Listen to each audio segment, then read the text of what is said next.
thank you so much for coming out to see us. Wow. Again. You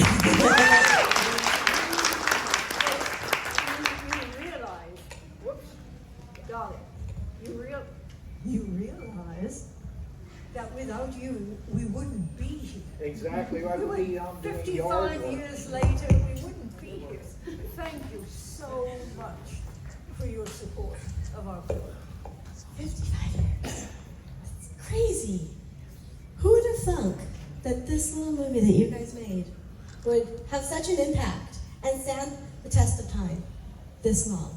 The only one of our group who claimed, Oh, sorry. the only one of our group who claims that he was clairvoyant enough to realize that 55 years after the fact, we would still be getting together to talk about Night of the Living Dead is John Russo. The rest of us, frankly, from George on down, had no clue. We were just a group of young, energetic filmmakers who decided that they didn't want to do TV commercials anymore and business films and that kind of thing, that we wanted to make a real movie. And the real movie turned out to be Night of the Living Dead.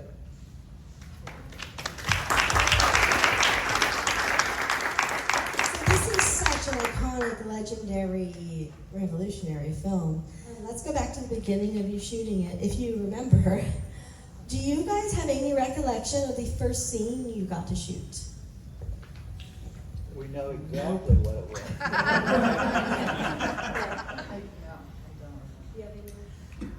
Actually, the opening sequence of the car, which is supposed to have Barbara and John in it, was actually Gary Streiner and me, because there was no close-up of us. So we were the ones in the car chatting about this and that, everything.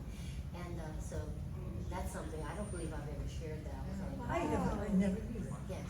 Wow.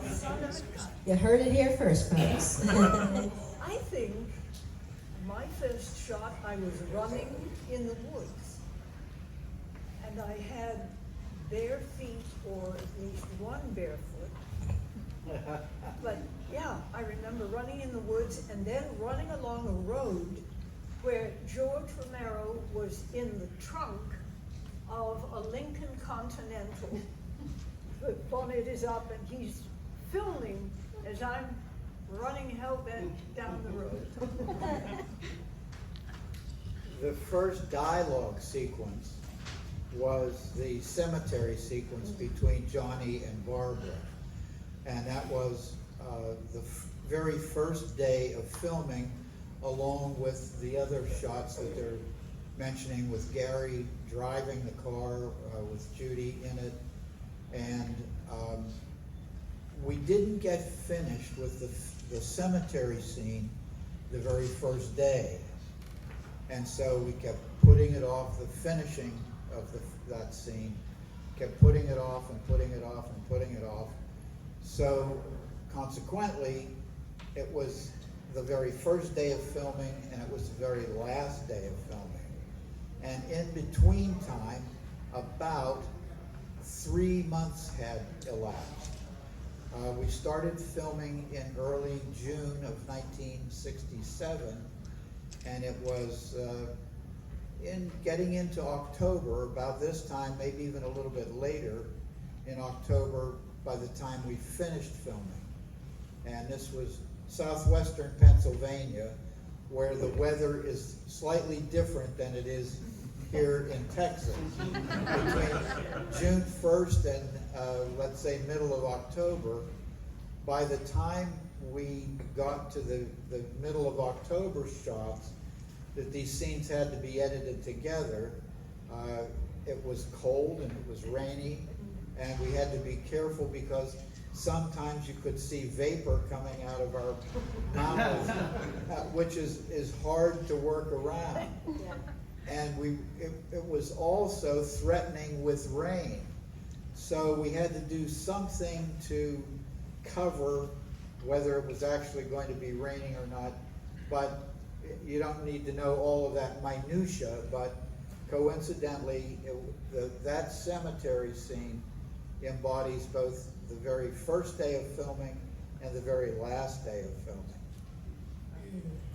And what does it feel like to be part of such a pivotal movie now that you saw what it grew into, and it means so much to so many people for the last 55 years? It feels kind of surreal. I was 9 years old. Can you hear me? I was 9 years old when we shot the film, and I, of course, as Russ said, never entered my mind that I would be sitting here 55 years later. You know, like, it just, this stuff didn't happen though either at that time, so none of us could have, except for Jack, could have, foreseen where we would be now. But I feel honestly like I'm one of the luckiest people on earth. I really do. I mean, I was a 9-year-old kid plucked out of like my life for, not for very long, for like a day or two here and there. And out of all the billions of people on planet Earth, I'm here for this, and it's like, how did I get this lucky? It's amazing, because it really is like, the word blessing is so overused, but honestly, that's how I view this. It is a blessing, and I wouldn't be here meeting all of you really wonderful people, you guys, come on now. And it's amazing. It's fantastic. I'm lucky, and I'm so grateful. Explain the rigorous casting session that you had to go through. Oh, yes, I woke up one morning and my mother said, "You're gonna be in a movie." I said, "What?" Just get Dad's dressed showing on a movie. So I'm like, okay, what am I gonna do? I'm not an actor. Not yet. So, I'm still not. So, but it was, it was amazing. And even I was able to lie on a table and die. So, I can do it. Well, I worked at Leading Village, and so I saw George and Russ and Jack every single day. And I actually did read for the part of Barbara, but as I've said on other occasions, I was dreadful. And they wrote this part. I guess they needed a lighter, younger couple in the film to kind of round things out. So, and they knew me and they liked me, and that's how I got to be in the film. And through no talent of my own, really. I just happened to be in the right place at the right time. And they were all just great people. Everyone there was just, I look back on them. I'm very happy that it was part of my history. And I feel very fortunate to be here. Not something that I ever imagined. And I put it off for a long time, and it was my children who said, "Mom, you really need to do this." So that's how I came to be a guest at one of the, I think it was Dallas, was my first show. Yes. To have this be a legacy it's awesome to me. I always, since I was a little girl, wanted to be on the stage, wanted to perform. I'd sing and practice before I could even go to school and read. And to actually, at 23 years old, be cast in her first feature film was a thrill. Every minute we were there, whether it was in the middle of the night or the middle of a hot, hot day in the summer. We gave it 150, 200% or more of our love, our energy, our desire to make something that we never thought it would go beyond, but we wanted to make something good with what we had. We wanted to do the best we could do with our own knowledge at the time. That's what we did. It has changed my life incredibly. Let me give you one example, if I may. Not only have I acted on the stage and on screen, but I've also had a communications company. where I've helped executives stand up and present. I have taught a lot of those executives and engineers over the years. What I found, and this blows my mind, I would come into the first class. We had 6 classes in this whole the whole course. I'd introduce and say hello, and it was so nice to have you, etc., etc. Somebody would say, were you Barbara? Yeah. And I'd say, oh, how did you find that out? Yes. Do you know from that time on, people that the attendees seemed to listen a little bit harder. Maybe she has something of value to give. Maybe, after all those years. That truly is how it affected me, that it would change these adult executives and engineers. Oh, God, were you in right of the It is a gift you have given all of us, and I thank you. Thank you.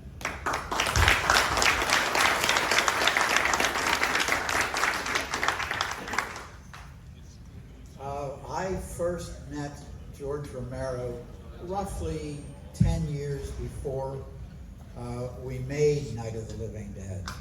And I met him through the most odd circumstances. George grew up in the Bronx in New York, and he came to Pittsburgh to go to Carnegie Mellon University, then Carnegie Tech, as a painting and design major. And a mutual friend of ours, Rudy Ritchie, Rudy and I were in a performance, live performance at the Pittsburgh Playhouse, which at the time was a very, very active community theater nationally. And we were in some silly farce comedy. And Rudy wanted to bring his friend, Rudy was also in the painting and design program, and he was doing acting in the evening. And he said, I'd like to bring a friend of mine over to meet you guys, George Romero. But he's a little bit strange, but he didn't explain exactly how strange George was. So, George had a knack for falling in love with movies and with movie characters.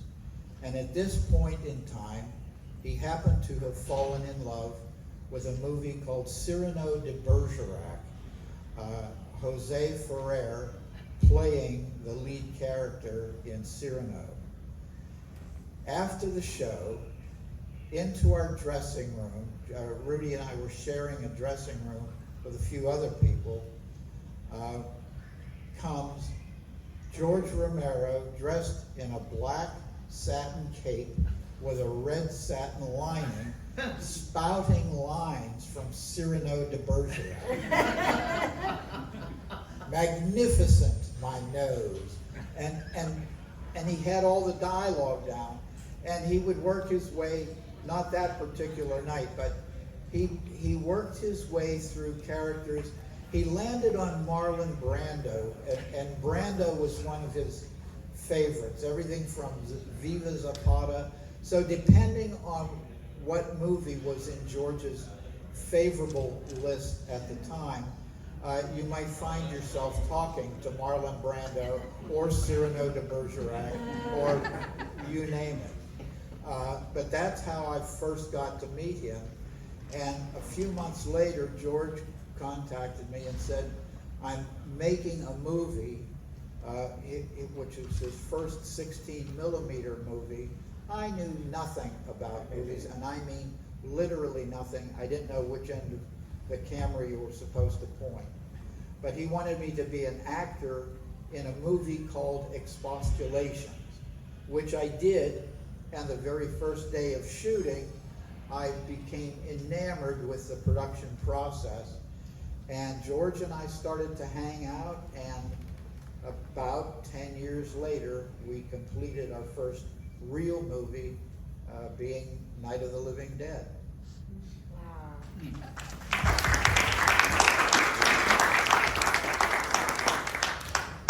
Let's open it up to the audience. Do we have any questions? Oh, come on, don't be shy. Now I can't see the back row, so I'm gonna stand up. No, really? Okay, there we go. So it's just a little tiny thing, but like when you pulled the emergency brake on the car to release it and it crashes into the tree, was the car already damaged or did y'all wreck the car? Russ wants to jump right in. Since you were looking at me, I get the first. You were behind the wheel. I was behind the wheel. You're absolutely right. That car belonged to Russ and Gary's mother. And they said, Mom, we're going to borrow the car for a little while. And really told her what we were going to do. We did not, now you'll have to correct me here, we did not injure the car. The car was damaged, the Prior to, well, as I mentioned before, the cemetery scene was both the first and last day. And there must have been probably 3 months span between those dates. My mother was driving her car back and forth to work, obviously, during that 3-month interim, and someone crashed into her and wrecked her car. So Gary and I persuaded her, don't get it repaired just yet, because we have to figure out a way to stop the car in the movie that we're making. So you can pick it up from there. because of course we had filmed the beginning of that scene when it's all whole and clean, and yet we finally come back after the crashed car. To me, the way George filmed that was so wonderfully done. When you look at it, I don't know how many times, but I'd swear that car was damaged by the tree that I ran into. It was so well choreographed. And that's how we got rid of the crash. Mrs. Streiner's car. The only thing that we did, my mother obviously knew about the damage and so forth, and then she eventually got her car repaired. I wish that we still had that car. I wish that we had the foresight to put it in a plastic bag. It would be a very valuable vehicle. Jack Russo would have.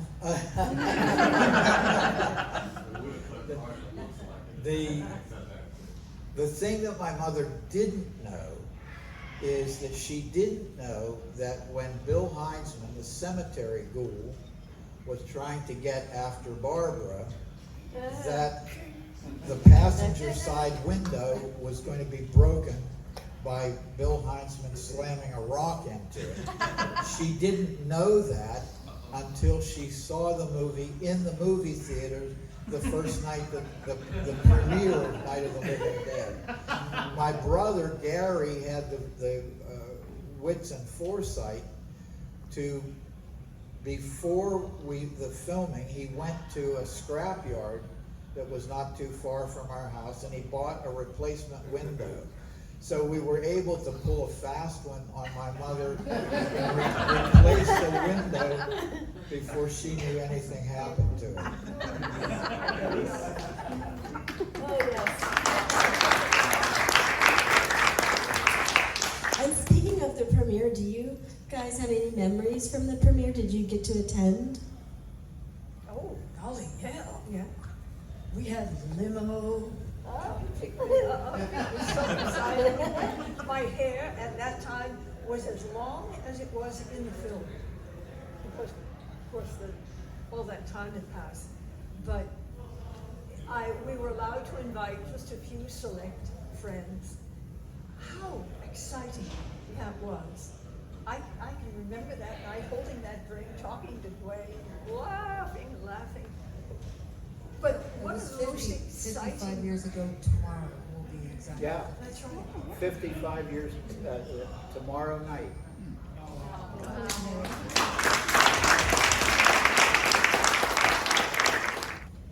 I have one. I was almost 11 when it premiered, and the day of the premiere, a bouquet of roses, a dozen roses arrived at the door. Like, for an 11-year-old girl, like, whoa, what is that? You know? And my mother answered the door and took the delivery of the flowers, and I said, "What are those?" And she said, "They're for you." And I said, "Are they from Dwayne?" I wanted them to be from Dwayne because I loved Dwayne. And my mother said, "Oh, yes, I think they are." So she let me believe for my whole life basically. And then somebody years later said, "Oh, those weren't from Dwayne, they were from Image 10." But that was my big memory of that day. And I found pictures of myself on that day. My mom took with me with the flowers, in her vase, and it's just like amazing. And I still remember that feeling of those roses. It was they're from Dwayne. Those things, My parents and I went in the limo, and I remember my cousin and her husband were invited. And at the premiere, Richard Ritchie, who isn't in the film, but he figured prominently in our lives because we knew him and we worked with him. Anyway, he was rather flamboyant, and he had on a black cape with a satin lining. And as my cousin and her husband were approaching the door, he opened it for them, and she thought he was the doorman. Knowing Richard, that was something that we all found very amusing. And I remember that, I believe we went to the pilot house afterward, and that's where there was a kind of an after party. And it was such a special night. I don't think none of us had imagined the pageantry. I mean, the entire city of Pittsburgh was all caught up in this and everything. It was really wonderful. It was a great night for everyone. Wow. Yes. If I may, we came back on the 50th. We had another celebration, another screening of the film on the 50th anniversary back in Pittsburgh at what was the Stanley Theater, but is now the Bayern Theater in Pittsburgh. It was as surreal and wonderful and as exciting as the original premiere was. I can remember standing on that stage with my arms out thinking, oh my God, we were here 50 years ago. A lot of good memories over those years.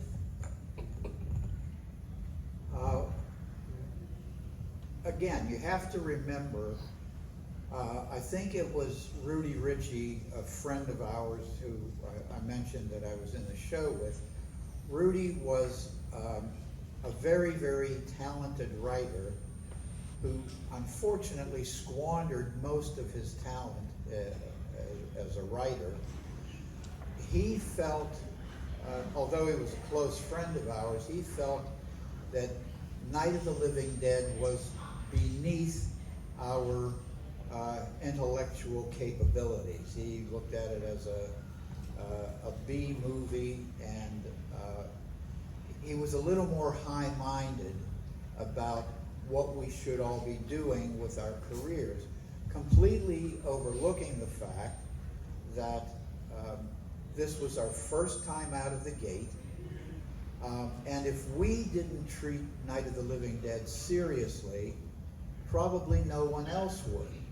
And that's why Carl Hardman, who was Kyra's real-life father, John Russo and I decided that we were going to, Carl and I co-produced it, and obviously Russo was the co-writer with George.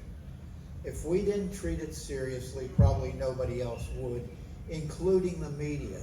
And that is one of the reasons why we made such a big hoopla out of the opening.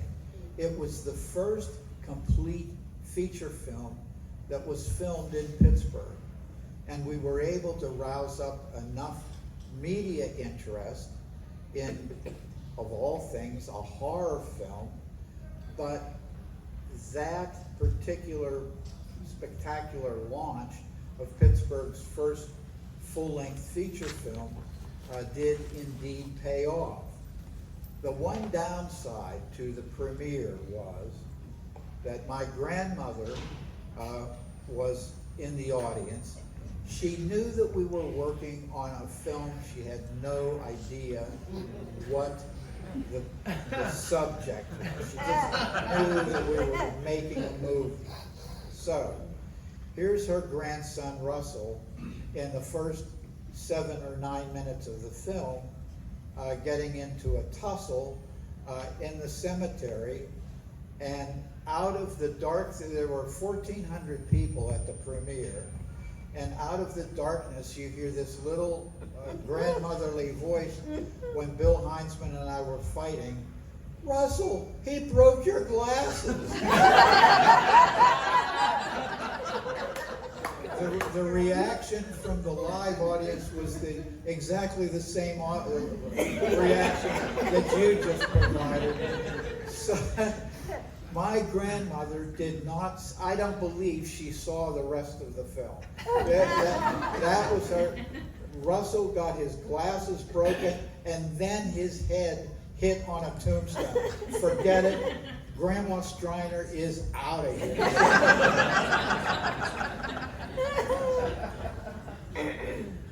Yeah, I don't know if anyone of you can answer this question, but it's about the main character played by Dwayne Jones.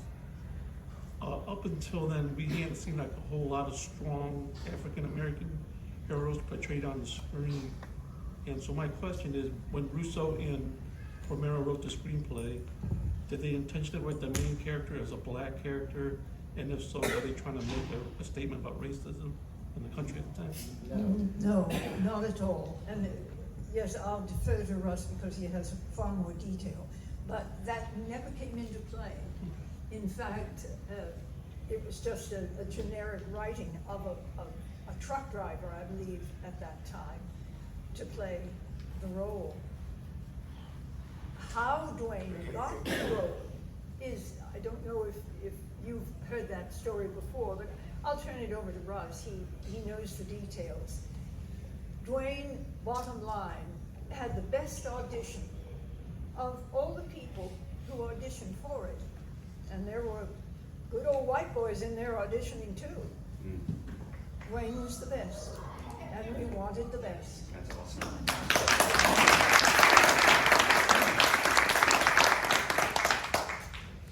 I've mentioned a few times the name Rudy Ritchie, and he was a close friend of ours, and it was kind of, and Rudy was also a pretty decent actor. And it was assumed by us and by Rudy that Rudy would probably play the character of Ben. Except, as I said before, Rudy had this kind of disdain for the genre. And his disdain came through, and even though he was a friend of ours, we decided we were going to look at other people to play the character of Ben. Dwayne Jones grew up in a suburb of Pittsburgh, but we didn't know him at the time. He grew up in Pittsburgh and then moved off to New York. We had a mutual friend by the name of Betty Ellen Hawhey. She knew Dwayne in New York, and she knew us. Easter Sunday, Easter weekend of 1967, Dwayne was coming back to Pittsburgh to visit his family for Easter. And through the good efforts of Betty Ellen, knowing both Dwayne and us, arranged for him to audition while he was in Pittsburgh over that Easter weekend. And as soon as Dwayne read, we knew that he had to be Ben. And even Rudy agreed, and Rudy voted that Dwayne should be the Ben character, and it was on that weekend that he was cast.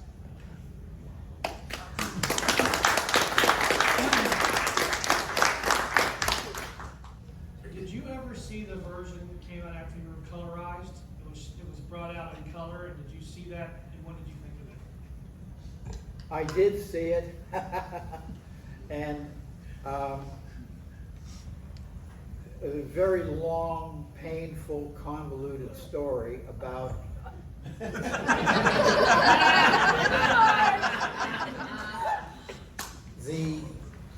the loss of the original copyright to Night of the Living Dead. Under the copyright law that would prevailed in 1968, if you put out a book or a record or a movie, whatever, without a copyright notice on it, you lost your copyright forever.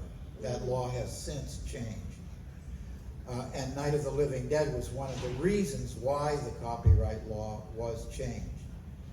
The title, I told you it's a little long and painful. When Night of the Living, or when Latent Image first decided that we were going to do a horror film, a scary movie, nobody knew exactly what it was going to be.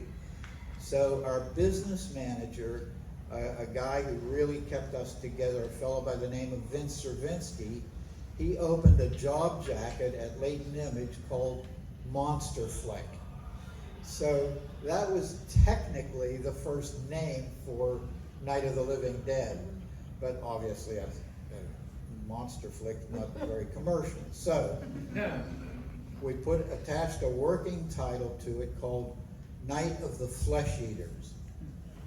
And as publicity started to come out about this group in Pittsburgh is making a movie called Night of the Flesh Eaters, we get a cease and desist letter from an attorney saying, my client has a movie called The Flesh Eaters, and stop using it, you're confusing the public and this and that and the other thing.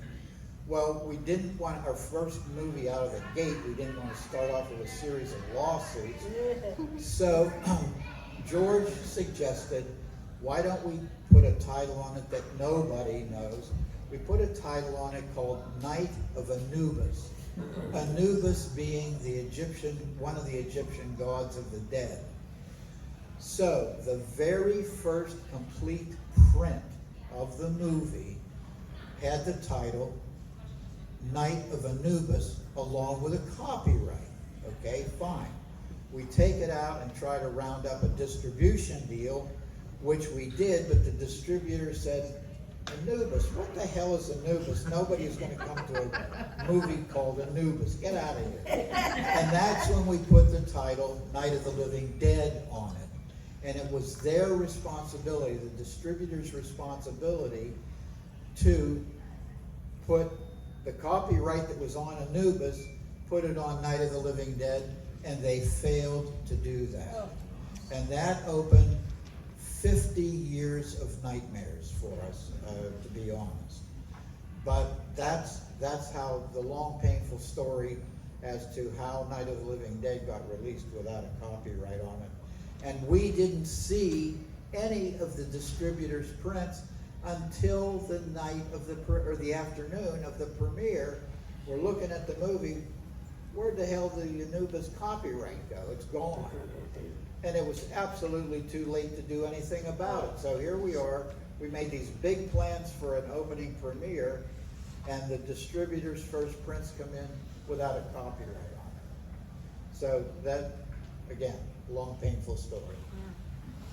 Casting the ghouls, how did that go? How did casting the ghouls go? Gee, I don't know. Do you have any insight on that? by the time, as I said, George and I, through the Latent Image and through Hardman Associates, we had pretty good reputations in Pittsburgh for doing productions. We recruited a lot of our advertising clients to be ghouls. And it became kind of a social statement. Have you been invited to be a ghoul yet? What's wrong with you? I'm going to be a ghoul. I'm going to be a ghoul.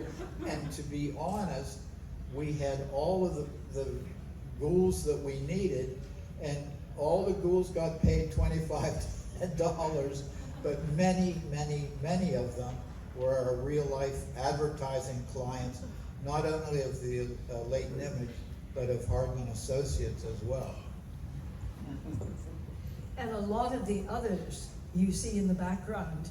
My father was in it, my English teacher's father, a gourmet cook, the owner of Pancop Ford.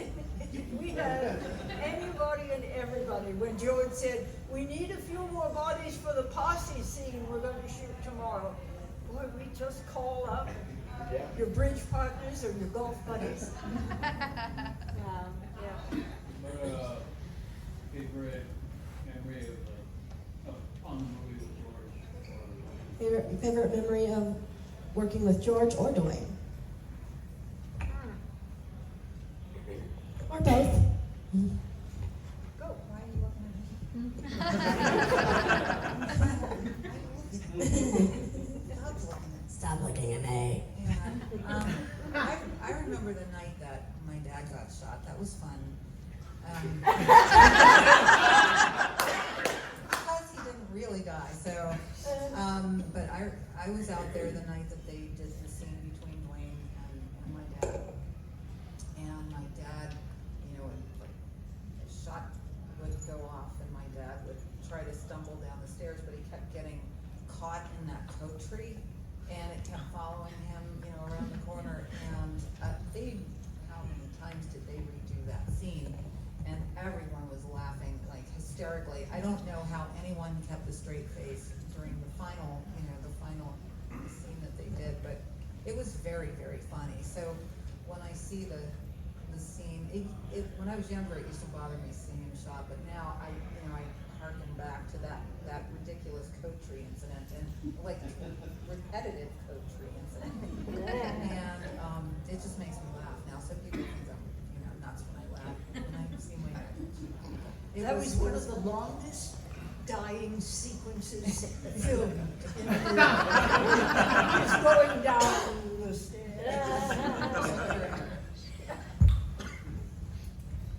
I don't remember a lot of amenities at the farmhouse.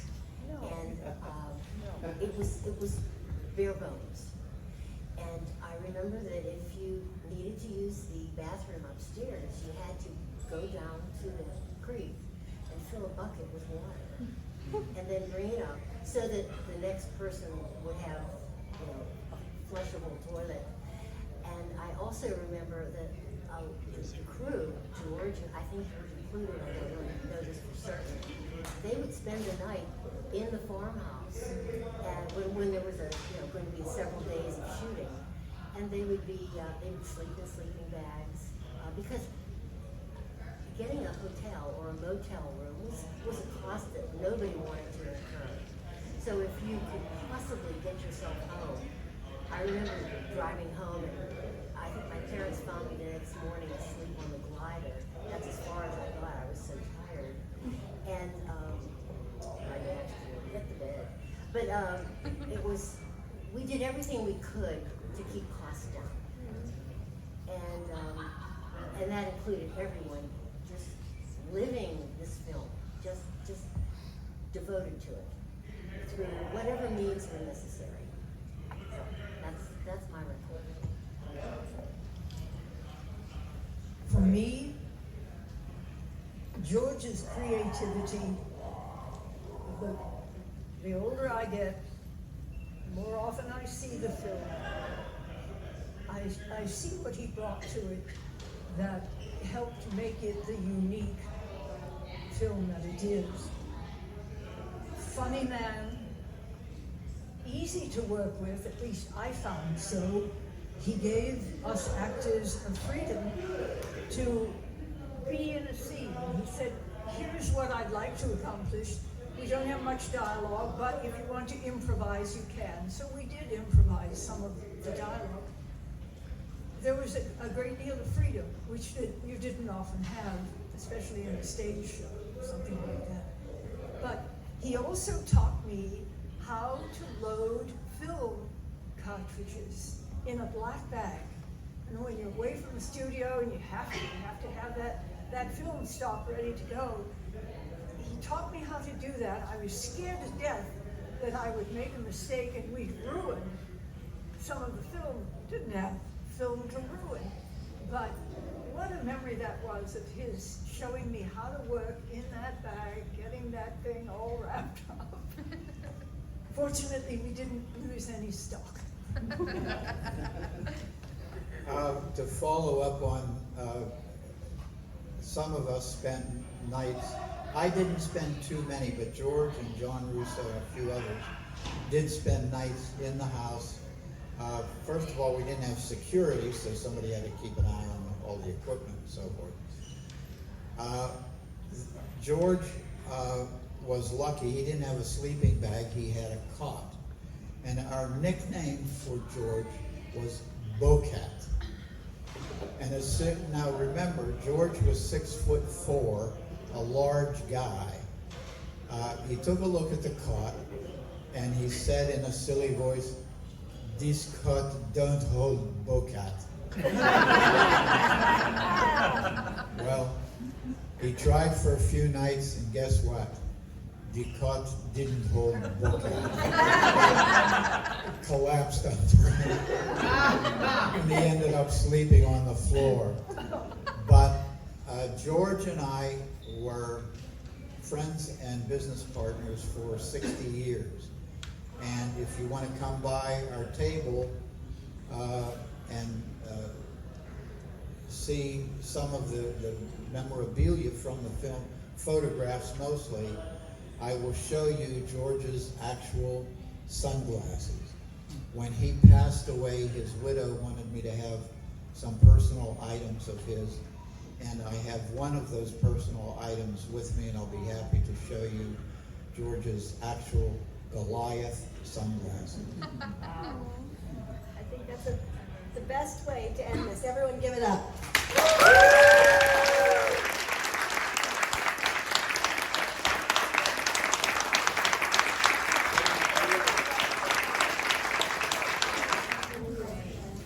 Thank you. Thank you.